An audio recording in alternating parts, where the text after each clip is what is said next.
단기 매매 오늘 세 번째 시간이죠. 단기 매매 방법도 여러 가지가 있어요. 근데 지지가 나오는 걸 어디로 볼 거냐. 뭐 가격으로 지지를 봐도 되죠. 지지와 저항을. 근데 매물대로 보는 방법에 대해서 알려드린 거고, 요거는 여러분들이 잘 활용하시면 10%에서 20% 수익 내는 데는 뭐 큰 무리가 없을 거예요. 그러면 이 매물대를 뚫고 내려가면 어떻게 되냐. 거기에 대해서 간단히 설명드리면, 매물대가 가장 큰 매물대에는 많은 사람들이 들어있는 거죠. 가지고 있을 가능성이 많은, 그렇죠? 이거 1,000원이다 그러면 뚫고 여기서 지지가 나와서 올라가는 종목을 들어가야 되는 건데, 이걸 만약에 바닥으로 이렇게 뚫고 들어가면 어떡하냐. 그러면 여기서 어떨 것 같아요? 올라갔다가 떨어지면 가지고 있던 사람들은 팔려고 난리겠죠. 그렇죠? 플러스가 됐다 마이너스가 되거나 뭐 이러면. 그렇기 때문에 여기로 되면 갑자기 급락이 나올 수가 있고, 요것도 거의 뭐 지지죠. 똑같은 대주산업, 아까 제가 요것도 갈 텐데 그러면서 요 단타방에 말씀드렸죠. 이거는. 그럼 이런 건 뭐냐. 이런 거랑 이런 거의 차이점을 보세요. 한타 같은 경우는 매물대 뚫고 한참 수익이 나고 떨어졌다 다시 돌파하는 거죠. 얘는 뭐예요? LG 헬로비전은 거의 수익이 안 났죠. 그러고 떨어뜨리는 거죠. 이건 털기. 털고 이런 거는 차라리 돌파하는 데가 타점이죠. 그렇죠? 그래서 요거는 오늘 매물대 위에서 끝나면 타점이 될 수 있다는 거죠. 보통 이제 그런데 못 쫓아오게 이제 여기서 장대 항봉이 나오는 게 보통 적인데, 얘는 오늘 장대 항봉은 힘드네. 여기 매물대가 워낙 커가지고. 여기 매물대가 뭐가 커요? 하나도 안 큰데요. 하시는 분들 거래량을 한번 보세요. 이 봉이 사상 최대 거래량이에요, 여기가. 그래서 요번에는 이제 매물대를 이용한 단기 매매에 대해서 말씀드렸고, 잘 활용하세요. 그 다음에 어제 말씀드렸던 바둑하고 주식하고 여러 가지로 비슷하다고 말씀드렸는데, 그 중에서 이제 바둑 격언이 있어요. 바둑 격언. 바둑 좋아하시는 분들은 알지 모르겠는데, 근데 이 바둑 격언은 꼭 바둑에만 해당되는 게 아니고 우리가 삶에 있어서도 해당이 될 수 있고, 그 다음에 주식에서도 해당이 되는 거라서 재미로 한번 들어보세요. 첫 번째 뭐가 있냐면 불득탐승. 이거 한자로 쓸까? 득 알죠? 득실할 때 탕, 요건 식탐할 때 탐이죠. 승은 아시죠? 뭔지? 한자 오랜만에 쓰니까 나도 힘들다. 야, 이 한자를 워낙 안 쓰니까 이거. 이거 좀 틀렸네. 불득탐승. 이건 무슨 말이냐면, 승부에 너무 집착하면 오히려 그르치기 쉽다. 승부에 집착하지 않고 최선의 수를 찾아야 된다. 그런 뜻이에요.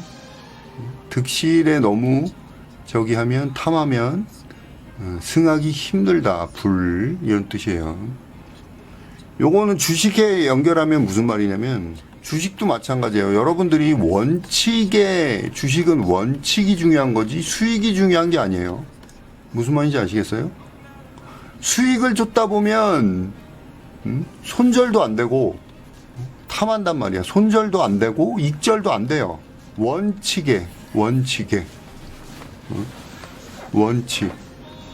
그래갖고 여러분들이 세력의 평단가나 뭐 목표가를 알고 있으면 기다릴 줄 알아야 되는 거죠. 그렇죠?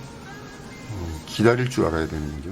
우리도 기다렸다가 올라간 종목들 많아요. 바로 수익 나는 종목도 꽤 있지만 기다렸다 올라간 종목도 정말 많아요. 근데 원칙을 중요시해야 되는데, 주식은 수익에 연연하고 그러다 보면은 이게 여러분들 수익이 오히려 안 난다는 얘기죠. 불득탐승. 자, 두 번째는 뭐가 있냐면 입계의완. 그냥 한글로 쓸게요. 입계의완. 요거는 뭐냐면 적진에 들어갈 때는 신중하란 뜻이에요. 입계 들어갈 때, 그렇죠? 의완. 무슨 일을 결정하든 결정적인 시기가 있는 법이다. 결정적인 순간에 너무 서두르지 말고 참고 기다리는 자세가 필요하다. 주식은 인내죠, 인내. 참고 기다리다. 여러분들 워렌 버핏 평균 아시죠? 워렌 버핏 할아버지도 들어가자마자 수익 나는 거 아니에요. 평균 보유기간 8년. 요즘 모르겠는데 한참 전성기 때는 평균 보유기간 8년. 좋은 종목이라고 생각하면 참고 기다려라. 뭐 우리나라에서는 중장기가 좀 안 되긴 하지만 삼성전자 옛날에 100만 저기였을 때 그 100만 원 미만에서 산 사람들 그렇죠? 몇 년 동안 참고 기다렸으면 완전히 초대박이 났겠죠. 그래서 봐 100만 원이면 5분의 1로 쪼갰나? 삼성전자가. 그렇죠. 어쨌든 그래서 요거는 뭐 스윙이나 중장기 얘기죠. 그 다음에 세 번째는 뭐가 있냐면 공피고아라는 말이 있어요. 말이 좀 어렵죠. 다 중국에서 만든 것들이라서. 공피고아. 아는 자기고 피는 다른 사람 말하는 거죠. 상대방을 공격하기 전에는 상대방을 공격하기 전에 고아 자기의 허점을 살펴야 된다. 주식에서 바둑에서 나온 격언이죠. 섣부르게 공격했다가는 자기 약점에 오히려 걸리는 거죠. 그렇죠? 자, 이거는 뭐를 얘기하냐면 뇌동매매를 얘기하는 거예요. 뇌동매매. 뇌동매매나 주식은 세상에 나쁜 주식은 없다. 나쁜 타점만 있을 뿐이다. 항상 말씀드리죠. 타점에 정확하게 들어가야 되는데 이게 막 공격하는 거죠. 막 올라가니까 쫓아 들어가는 거. 그게 이제 뇌동매매고 자기를 살피지 않고 공격하는 거죠. 이 뇌동매매 금물에 대한 이런 격언이 될 수 있고요. 그 다음에 네 번째는 기자쟁선이라는 게 있어요. 요거는 뭐냐면 바둑알을 몇 개 버려도 전체적인 부분을 보라는 거예요. 전체적인. 쟁선이라는 건 기선을 제압한다는 얘기인데 다른 말로 하면 우리가 바둑 둘 때 여기 국부적인 것만 생각하다가 전체적인 큰 그림을 놓친다는 거죠. 주식시장에서도 마찬가지죠. 우리가 물러설 때가 있는 거고 그 다음에 잠시 손해를 보더라도 빨리 빠져나와야 될 때가 있는 거죠. 근데 계속 들고 있거나 막 수익에 계속 집착하다 보면 이 손실이 처음에 마이너스 20%였던 게 마이너스 50%, 마이너스 100%가 될 때가 있어요. 그렇죠? 사석작전. 오, 하수님 바둑 좀 두시나 보네. 그렇죠? 네. 일부러 이쪽을 버리고 큰 거를 노리는 거죠. 주식도 마찬가지예요, 여러분들. 특히 계좌 관리할 때 보면은 제가 통계자가 마이너스 10%가 되면은 원칙적으로 다 팔아버리라는 얘기를 가끔 드리거든요. 물론 이제 지수가 이렇게 확 떨어져 갖고 이런 경우에는 기다리면 다시 올라가죠. 6개월이 걸릴지 1년이 걸릴지 모르겠지만은. 근데 그게 아니고 이제 단기 매매를 하시는 분들은 단기 스윙을 하신 분들은 요 정도가 되면 잘라야 되는 거죠. 단타도 마찬가지고 마이너스 한 5% 되면 잘라야지 이거를 넘기면 마이너스 10% 20%가 될 수도 있죠. 들고 있다가 더 빠질 수도 있고요. 부분에만 집착하지 말고 전체를 봐라. 또 이거는 다른 얘기로 하면 내 종목만 보지 말고 전체 지수의 흐름을 보라는 얘기도 될 수가 있어요. 그렇죠? 손실은 최소화하고. 자, 그 다음에 사소대치.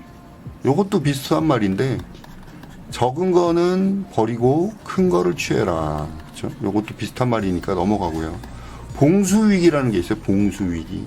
요것도 비슷한 얘기인데 위험을 만났을 때 피할 줄 알아야 되는 거예요. 이거는 주식에서 대응이죠. 대응에 대해서 얘기하는 거예요. 대응. 특히 지수 같은 거. 그래서 여러분들이 기법만 알아하면 되는 게 아니고 또 뭐가 필요해요? 대세 판단이 필요한 거죠. 대세 판단은 뭐예요?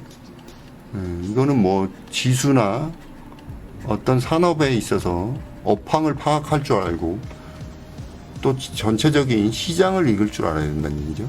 그렇죠? 자, 그 다음에 7번째 신물경속이란 말이 있어요. 신물경속. 이거는 경소라고 졸속하게 빨리 두지 말란 얘기예요. 그렇죠?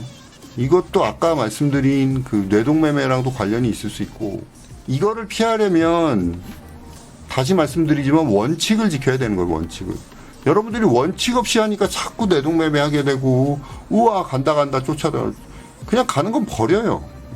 우와 계속 가네 이러고 쫓아가다가 다시 가겠지 하다가 물리는 일이 많죠. 그렇죠? 그래서 신물경속, 신중하게 따지고 경솔하게 빨리 하지 말라는 얘기예요. 원칙을 지키면 이런 일이 없겠죠. 자, 그 다음에 8번째는 동수상응이란 말이 있어요. 바둑판은 이거 바둑알들이 서로 유기적인 관계를 형성하는 거에 있어서 이 전후 좌우의 관계를 살피라는 거예요. 관계를.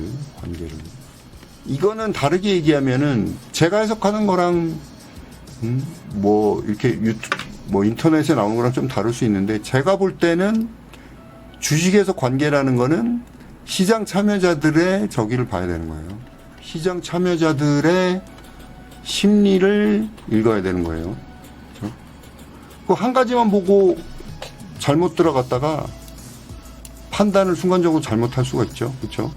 우리가 특히 시장 참여자들의 심리라는 것은 뭐냐면 여기서 수급을 살펴야 되는 거죠.